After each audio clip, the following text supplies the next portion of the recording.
Casal Baú e PP.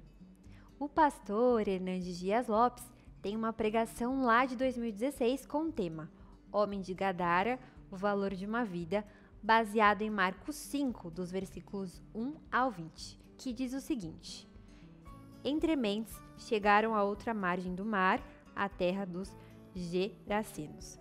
Ao desembarcar, logo veio dos sepulcros ao seu encontro um homem possego do espírito imundo, o qual vivia nos sepulcros e nem mesmo com cadeias alguém podia prendê-lo.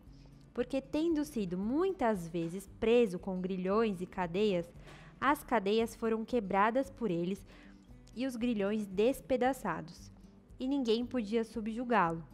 Andava sempre de noite e de dia, clamando por entre os sepulcros e pelos montes, ferindo-se com pedras. Quando de longe viu Jesus, correu e o adorou, exclamando com voz alta: Que tenho eu contigo, Jesus, Filho do Deus Altíssimo? Conjuro-te por Deus que não me atormentes. Porque Jesus lhe dissera: Espírito imundo, sai desse homem. E perguntou-lhe: Qual é o teu nome? Respondeu ele: Legião é meu nome, porque somos muitos. E rogou-lhes encarecidamente que os não mandasse para fora do país. Ora, pastava ali pelo monte uma grande manada de porcos, e os espíritos imundos rogaram a Jesus, dizendo: Manda-nos para os porcos, para que entremos neles. Jesus os permitiu. Então, saindo espíritos imundos, entraram nos porcos, e a manada, que era cerca de 2.000, precipitou-se despenhadeiro abaixo para dentro do mar, onde se afogaram. Os porqueiros fugiram e anunciaram na cidade e pelos campos. Então saiu o povo para ver o que sucedera. Indo ter com Jesus, viram o endemoniado, o que tivera a legião assentado, vestido em perfeito juízo, e temeram. Os que haviam presenciado os fatos contaram-lhe o que acontecera ao endemoniado e acerca dos porcos, e entraram a rogar-lhe que se retirasse da terra deles. Ao entrar Jesus no barco, suplicava-lhe o que fora endemoniado que o deixasse estar com ele. Jesus, porém, não lhe permitiu, mas ordenou-lhe: Vai para a tua casa, para os teus, anuncia-lhe tudo o que o Senhor te fez e como teve compaixão de ti. Então ele foi e começou a proclamar em Decápolis tudo o que Jesus lhe fizera, e todos os admiravam. E aí, já está pensando em como essa passagem vai ser aplicada à sua vida nos dias de hoje? Então, antes de ouvir a pregação, responda a nossa enquete. Você consegue ver esperança para as pessoas que são aprisionadas pelo pecado?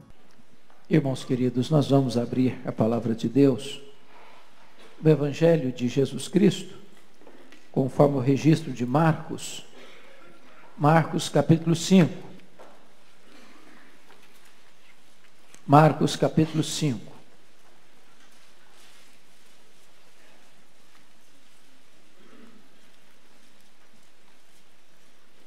Nós vamos fazer a leitura dos versos 1 ao verso 20. Marcos 5, de 1 a 20.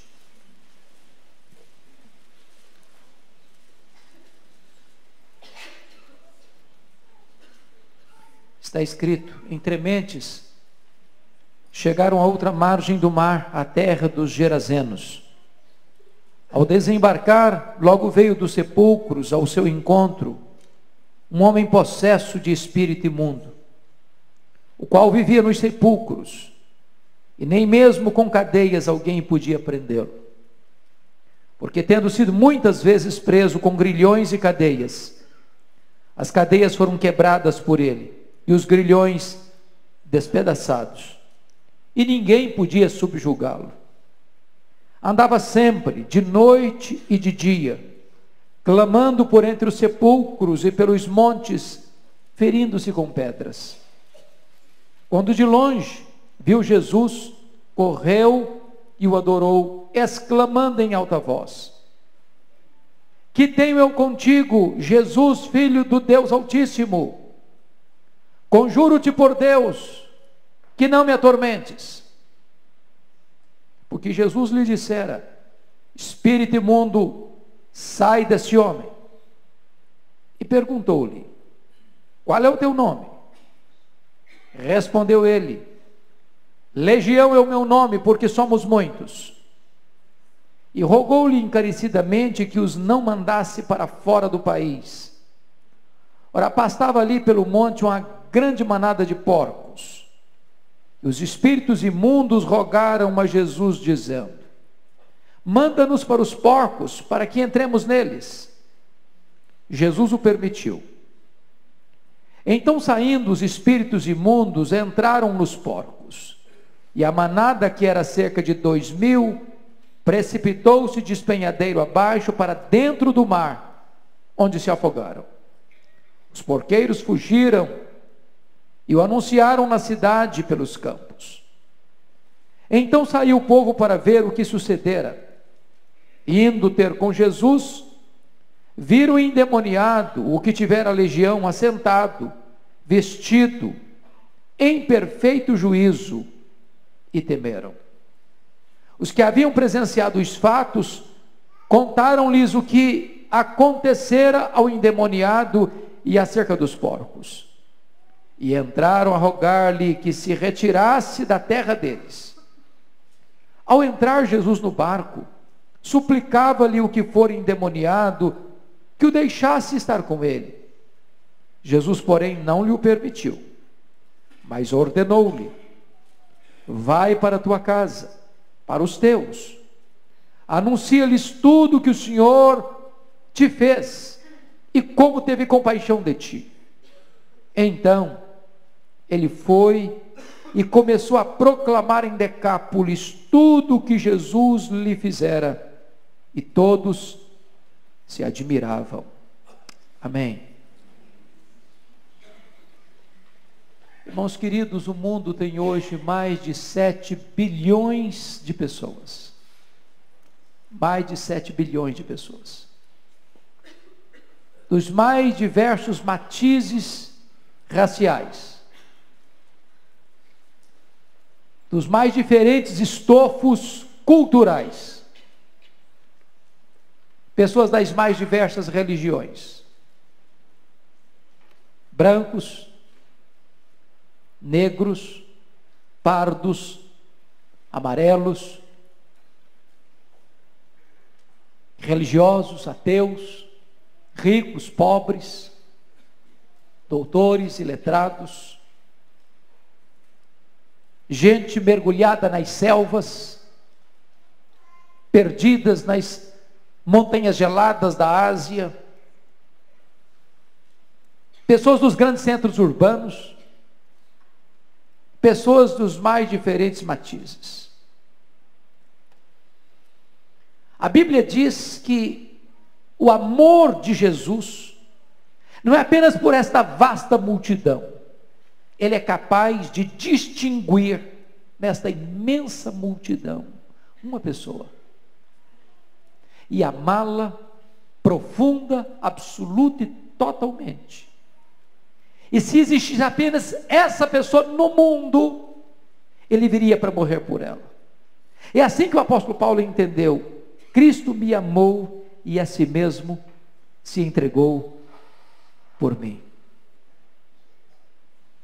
Se vocês estão percebendo, o texto que antecede ao lido retrata Jesus numa terrível tempestade no mar da Galileia. Era noite, os discípulos aflitos, perturbados, acuados, amedrontados,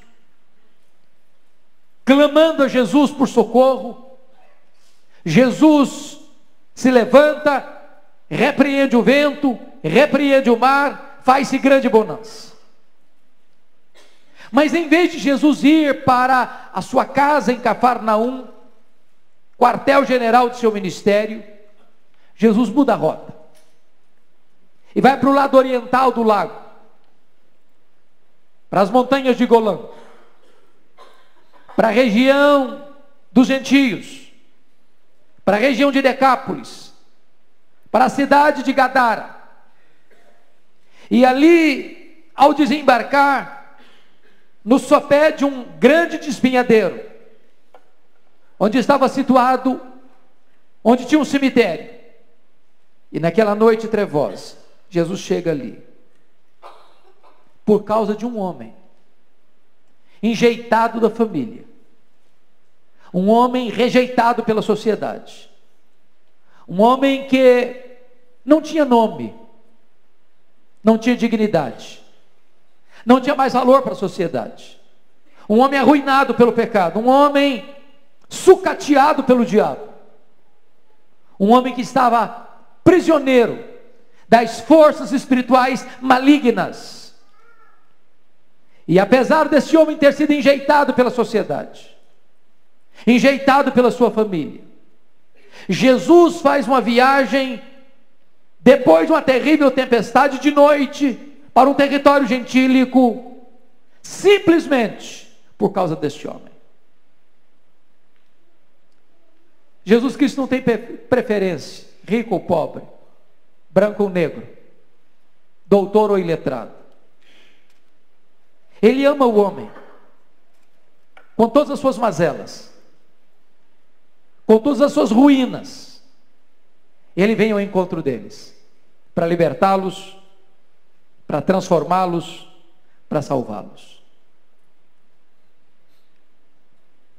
Se você perceber, o diabo destruiu a vida desse homem, tirou dele tudo que ele tinha: a saúde, o equilíbrio mental, a família, a paz, a dignidade.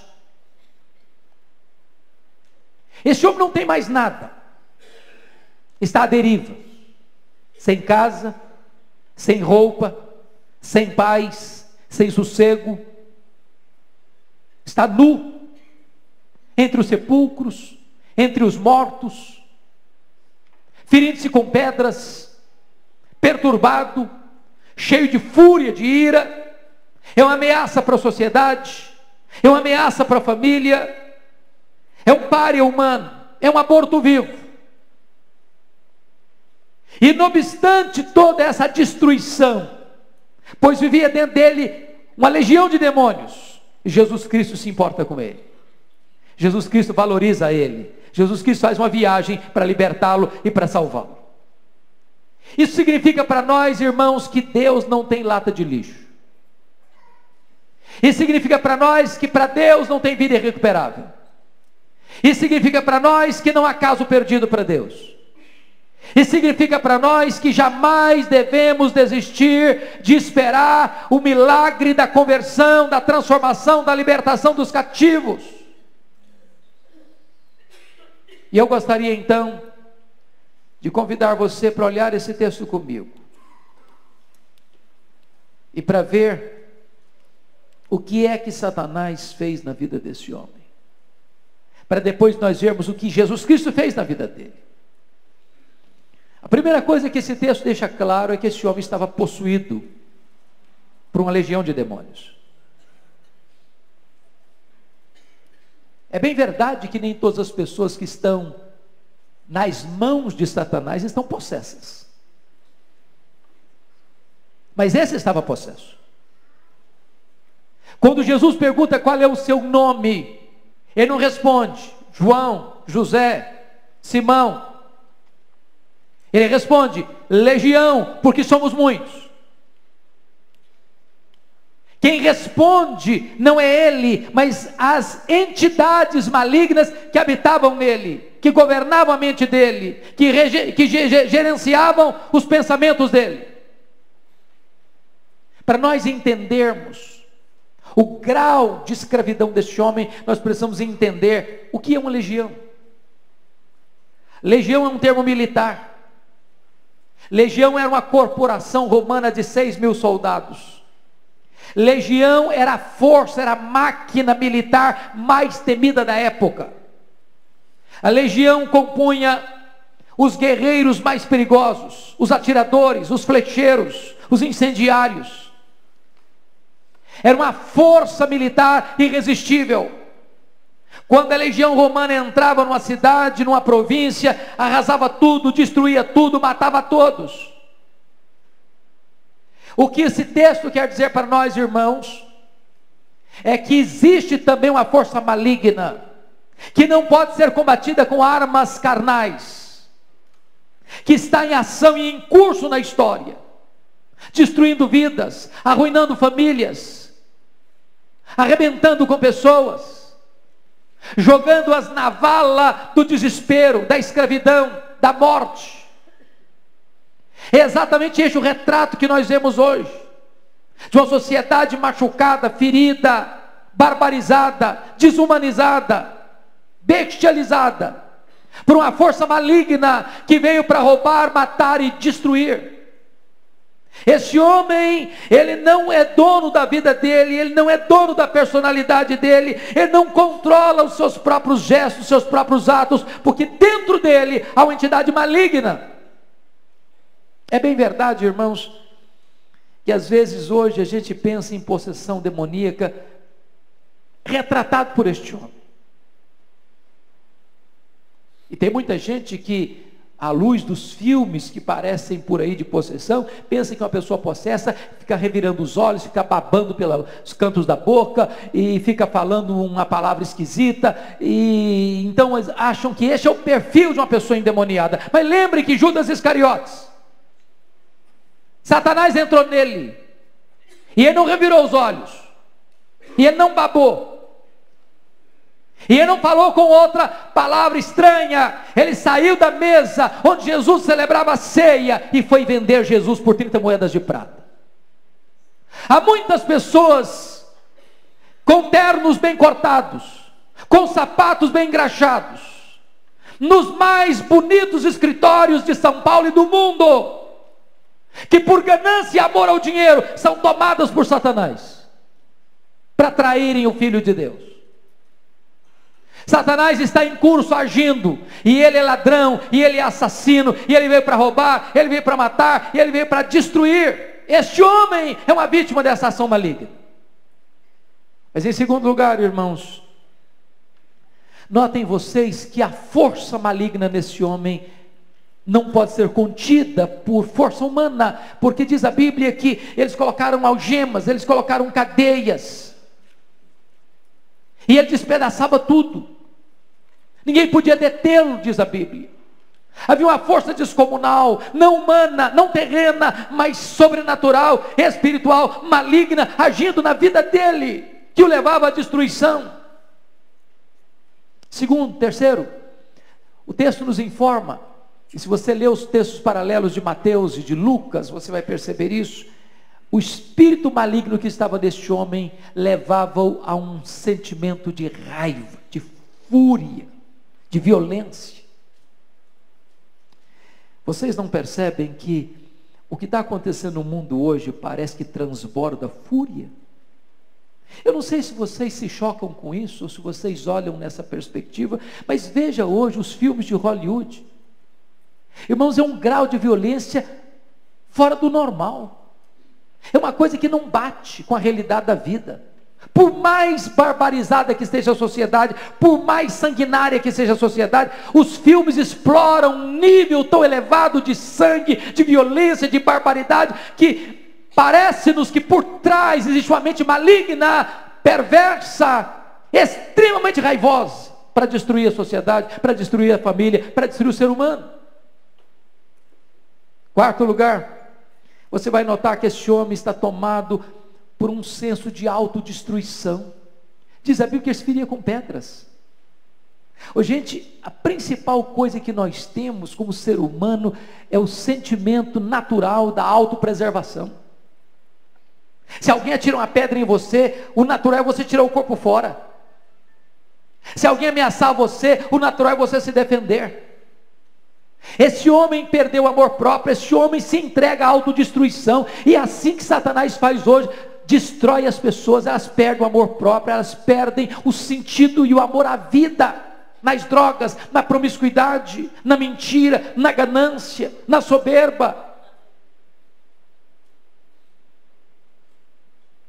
Quinto lugar, este homem está marcado pela impureza. Se vocês perceberem, ele está num território gentílico. Se vocês perceberem, ele está entre os sepulcros, lugar impuro. Se vocês perceberem, ele está tomado por espíritos imundos, impuros. Quando Satanás, na sua astúcia ou na sua fúria, entra, maquina, ele vai empurrando as pessoas para a impureza. Ele vai tirando das pessoas a percepção do que é santo, do que é puro, do que é legítimo, do que é bonito, do que é perfeito. Ele vai distorcendo, ele vai deformando, ele vai caracterizando a vida, ele vai deformando a existência do ser humano. Mas mais do que isso, se vocês notarem, Satanás leva este homem ao tormento existencial. Diz o texto que ele gritava de dia e de noite, correndo entre os sepulcros, e às vezes o espírito o impelia para o deserto. Não tem paz, não tem sossego, não tem equilíbrio, não tem descanso. Este é o retrato do que Satanás pode fazer com o ser humano. Leva a pessoa ao fundo do poço, transforma a pessoa num capacho, destrói sua vida, destrói sua dignidade, destrói sua paz, destrói sua harmonia, destrói seu casamento, destrói seu nome, destrói sua honra, destrói sua família, destrói seu corpo, destrói sua alma. Este homem está sendo este retrato. Mas você pergunta, diante de uma cena dessa, o que a sociedade fez por esse homem? Duas coisas. Primeiro, desistiu dele. Desistiu dele. Irmãos queridos, é importante entender isso. As instituições humanas, as instituições governamentais podem ajudar e ajudam. Tem responsabilidade de ajudar? Tem. Mas há determinados momentos em que ela não pode mais ajudar. Porque agora é uma assistência espiritual que forças humanas terrenas não podem agir eficazmente.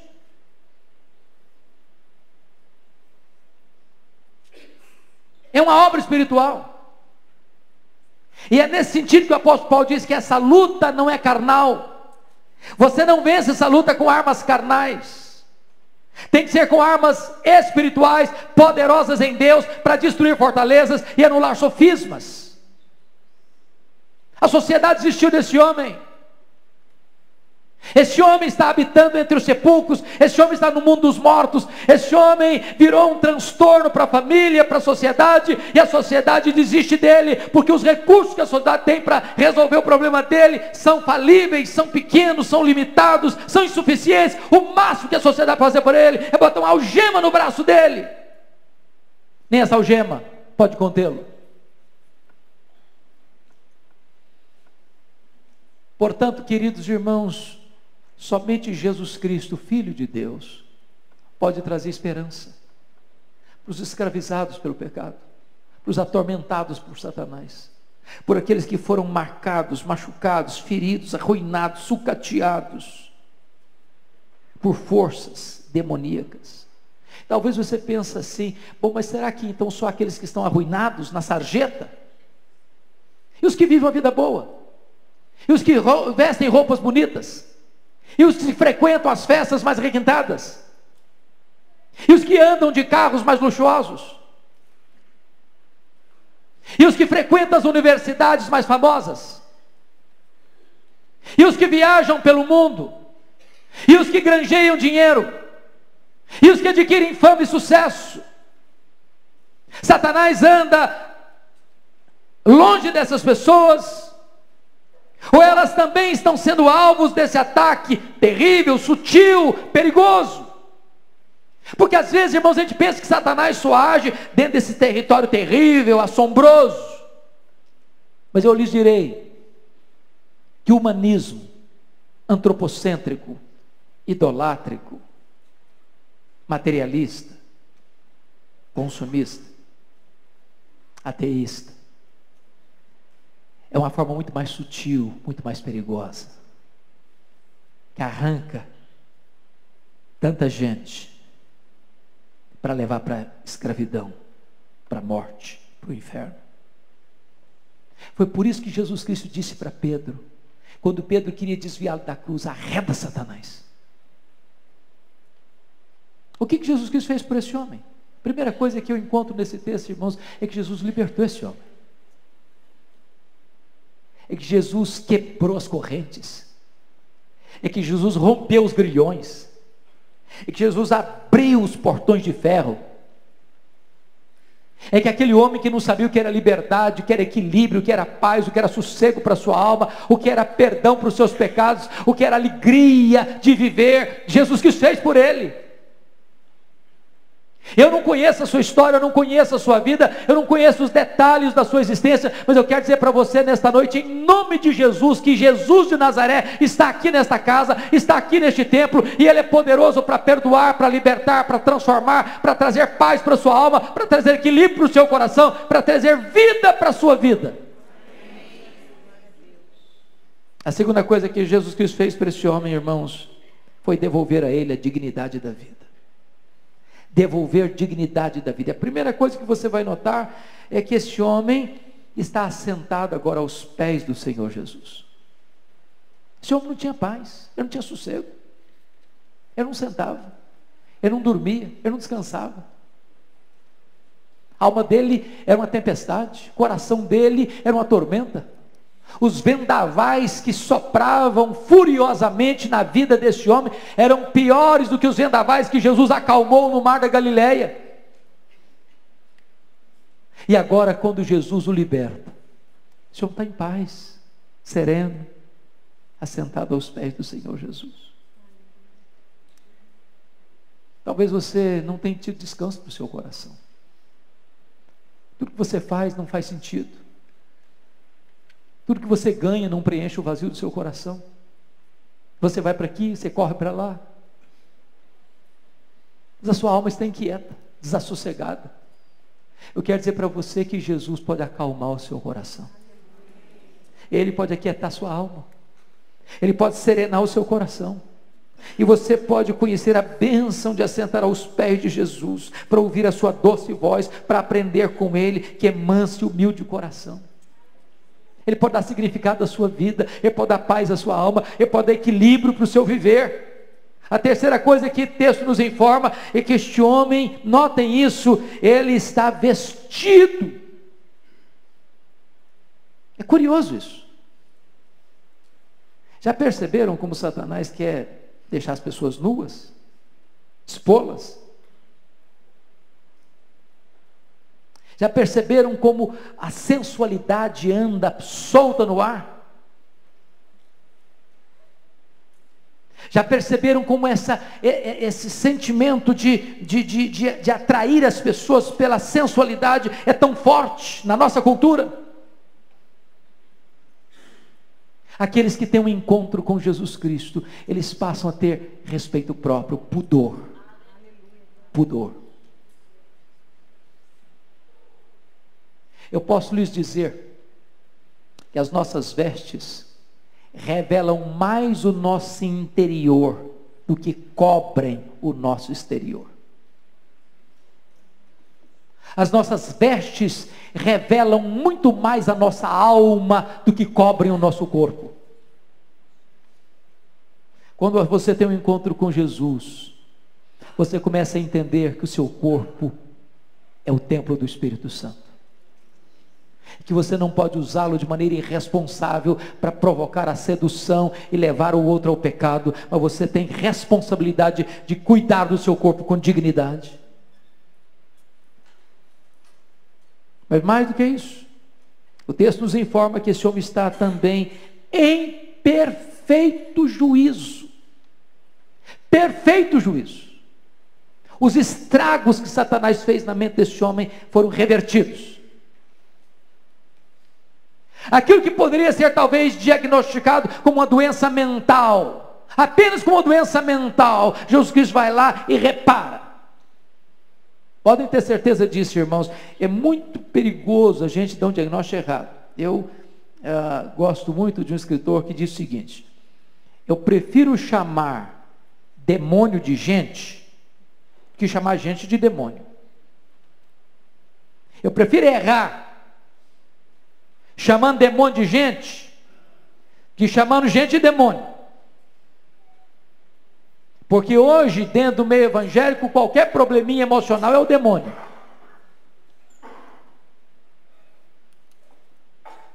Eu nunca me esqueço, um dia em Vitória, eu estava numa reunião de oração, e chega um rapaz, com aspecto perturbado,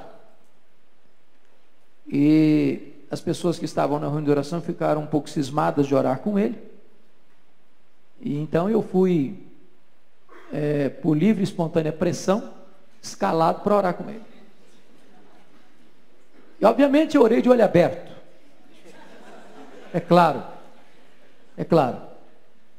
Se você um dia tiver que lidar com esse tipo de situação, ore de olho aberto. Mas comecei a perceber que aquele moço, enquanto orava, ele repetia como um mantra uma frase: sai, sai, sai, sai. Dando a impressão que ele estava expulsando alguma entidade maligna dele mesmo.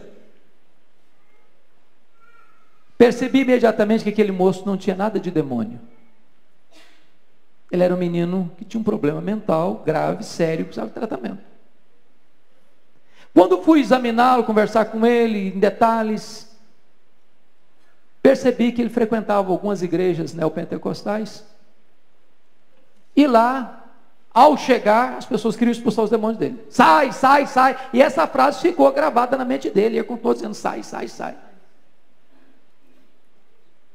Fez um tratamento adequado, ficou curado. Graças a Deus, com uma vida equilibrada. Mas existe o reverso. Muitas vezes se trata como doença mental aquilo que é demônio. Muitas vezes se aplica um recurso puramente medicamentoso para alguém que só vai ser curado no momento que for liberto. Este é o caso. Esse homem não tinha paz na sua mente. Ele vivia de noite e de dia gritando entre os sepulcros, furioso, nu, se ferindo com pedras.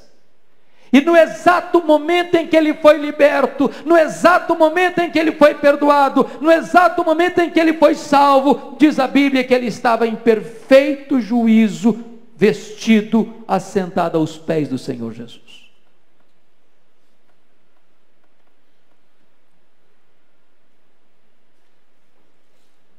O que Jesus Cristo fez por esse homem?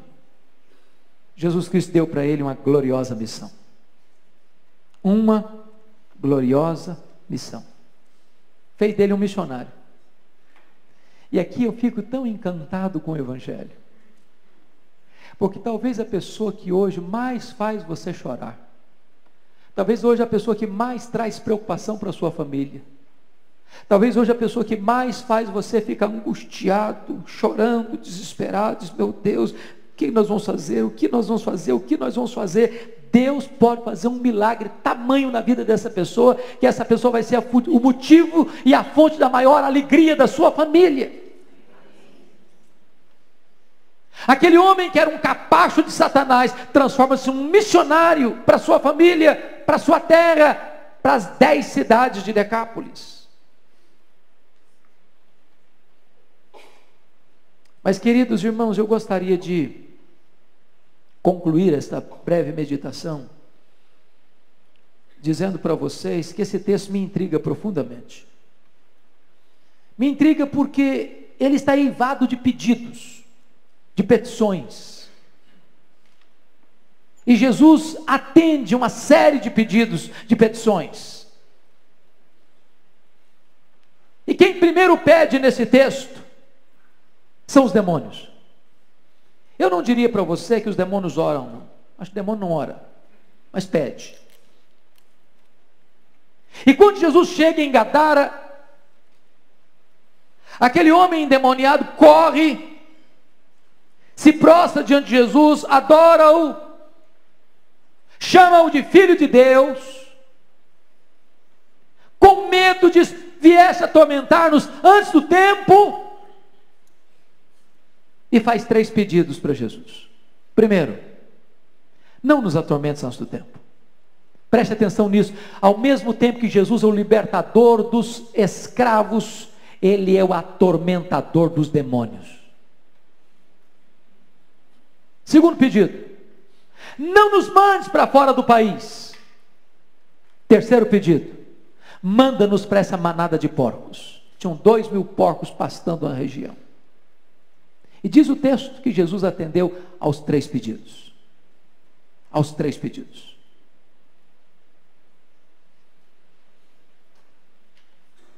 Talvez você pergunte, mas por que Jesus atendeu os 3 pedidos? Dos demônios? Primeiro, irmãos, Jesus atendeu esse pedido para mostrar para todo mundo, para você e para mim ainda hoje, que os demônios não são um mito, não são uma lenda. Que nós não estamos aqui contando histórias aterrorizantes para assustar os incautos. Que os demônios existem, que o diabo existe, que é uma corja perigosa,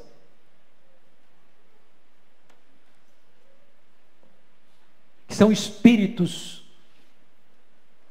malignos, que atormentam, que escravizam, que roubam, que matam, que mentem, que perturbam. Que a nossa luta não é contra sangue e carne, mas contra esses principados e potestades, contra esses dominadores deste mundo tenebroso, contra essas forças espirituais do mal nas regiões celestes. Nós precisamos entender isso. Segundo, Jesus permitiu, para desmascarar de uma vez por todas os valores distorcidos e invertidos de uma sociedade materialista que dá mais valor a porcos do que a gente. Porque diz o texto que os gadarenos vieram e expulsaram Jesus da terra deles, porque amavam mais os porcos do que gente. Aliás, os gadarenos não se importaram com aquele homem enquanto escravo de Satanás, e eles não importaram-se com aquele homem depois de curado e liberto por Jesus. Expulsaram Jesus da terra deles.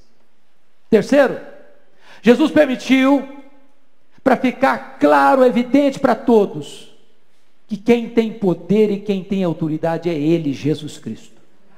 Os demônios ficam se Ele permitir, os demônios saem se Ele mandar.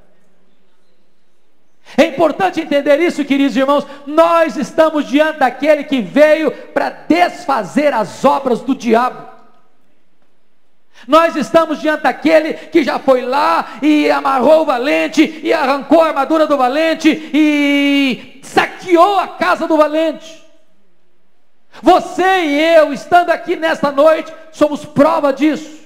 Porque todos nós, outrora, estávamos na potestade de Satanás, no império das trevas, na casa do valente. E houve um dia em que Jesus Cristo foi lá e nos arrancou com uma mão forte e poderosa. E hoje você e eu somos agentes desta gloriosa mensagem, a mensagem do Evangelho. A mensagem que liberta o cativo, a mensagem que perdoa o pecador, a mensagem que salva e que transforma vidas. É curioso que Jesus atende os 3 pedidos dos demônios, para deixar isso claro. Mas em segundo lugar, Jesus atende o pedido dos gadarenos. E o versículo 17 diz que entraram a rogar-lhe que se retirasse da terra deles. E Jesus não discute. E Jesus não protela. E Jesus não argumenta. Jesus entra no barco e vai embora. Não tem nada mais perigoso para a sua vida do que dispensar Jesus. De Jesus eu não quero agora. Eu não quero.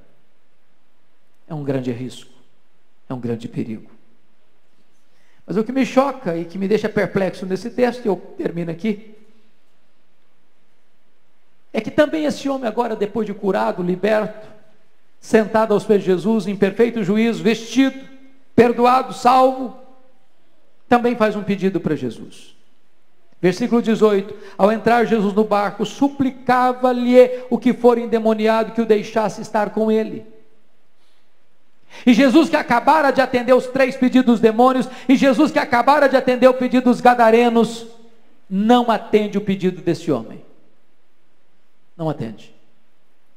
Mas responde para ele no verso 19, confira aí: Jesus, porém, não lhe o permitiu, mas ordenou-lhe: vai para a tua casa, para os teus. Anuncia-lhes tudo o que o Senhor te fez e como teve compaixão de ti. O que significa isso para você e para mim? Significa que o primeiro território da nossa ação missionária precisa ser a nossa própria casa. O primeiro ambiente onde nós devemos dar testemunho do que Deus fez por nós é a nossa própria família. Lá naquele território onde nós somos um problema, agora nós podemos ser a solução de Deus. Lá onde nós provocamos lágrimas, nós vamos ser motivo de alegria. Lá onde nós somos agente de morte, agora nós vamos ser embaixadores da vida. Lá onde nós espalhávamos terror e medo, agora nós vamos espalhar esperança. Agora notem que Jesus não ordenou aquele homem a ir contar como o diabo é terrível, como o diabo fez tantas coisas terríveis. A ênfase é: vai e anuncia tudo que o Senhor fez e como teve compaixão de ti. Não há testemunho mais poderoso do que esse. Jesus fez uma obra na minha vida. Eu era cego e agora eu vejo. Eu era cativo e agora sou livre. Eu vivia arruinado e agora Jesus me restaurou. Eu vivia sem esperança no mundo e agora eu tenho uma viva esperança. Eu não tinha luz, andava nas trevas, agora eu sou filho da luz. Agora eu ando na luz. Eu não tinha prazer para viver, eu vivia me auto-tormentando, me auto-afligindo, e agora eu tenho prazer de viver e de celebrar a vida. Conta como Jesus teve compaixão de ti. E o verso 20 nos informa que então ele foi e começou a proclamar em Decápolis. Decápolis são 10 cidades. E ele começou a proclamar em Decápolis tudo o que Jesus lhe fizera. Ele não apenas começou a contar, ele contou tudo. Ele registrou tudo. Ele não deixou nada por dizer. E o resultado está aí, e todos se admiravam. É maravilhoso isso. Jesus vai embora de Gadara, mas antes de sair de Gadara, Jesus manda um missionário para Gadara.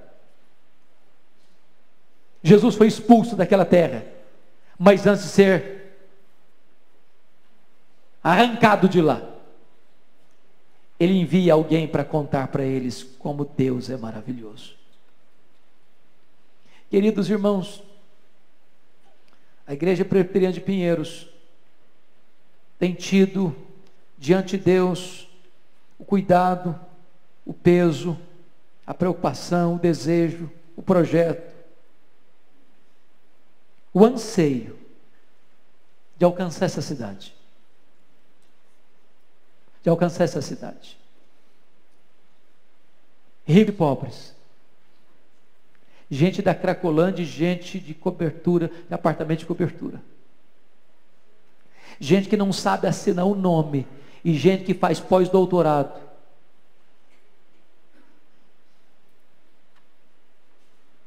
Gente que precisa de uma cesta básica. E gente que não sabe onde pôr o dinheiro. Nós precisamos alcançar todas essas pessoas. Elas estão perdidas, com dinheiro ou sem dinheiro, com diplomas universitários ou sem diplomas universitários.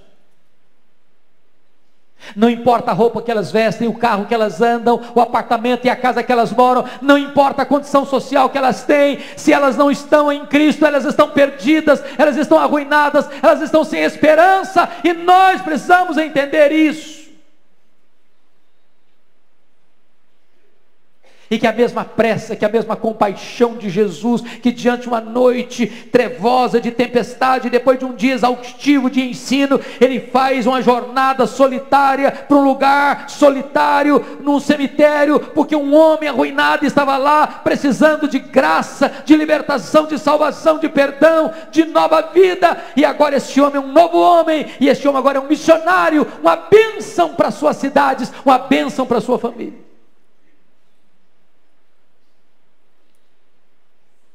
Eu pergunto a você, o que é que Jesus Cristo já fez na sua vida? O que é que Jesus Cristo já fez na sua vida? Eu pergunto a você, o que você tem feito com aquilo que Jesus Cristo fez na sua vida? Quantas pessoas na sua família, quantas pessoas na sua parentela sabem disso? Quantas pessoas dentro da sua casa já foram impactadas com o seu testemunho? Quantas pessoas na sua escola, no seu trabalho, na sua profissão, no seu escritório, no seu hospital, na sua empresa, lá no seu comércio, lá nas suas atividades, sabem o que Jesus Cristo já fez na sua vida? Você não foi salvo apenas para ir imediatamente para o céu, porque se você fosse salvo só com essa penalidade, Jesus Cristo já teria levado você para lá. Se você está aqui, é porque Deus tem um plano a fazer através de você. Vai, conta para os teus quanta coisa o Senhor fez por ti e como teve compaixão de ti. Esse homem não desobedeceu essa ordem. Ele foi, ele contou tudo. E diz a Bíblia que todos, não alguns, não a maioria, todos se admiravam. Que Deus seja louvado, queridos. Que nós nos levantemos, cada um de nós nos levantemos para dizer em alto e bom som, no poder do Espírito Santo, com a urgência devida, o que Deus fez por nós. O que Deus fez por nós. Vamos orar ao Senhor. Feche seus olhos. Curva sua fronte, por favor.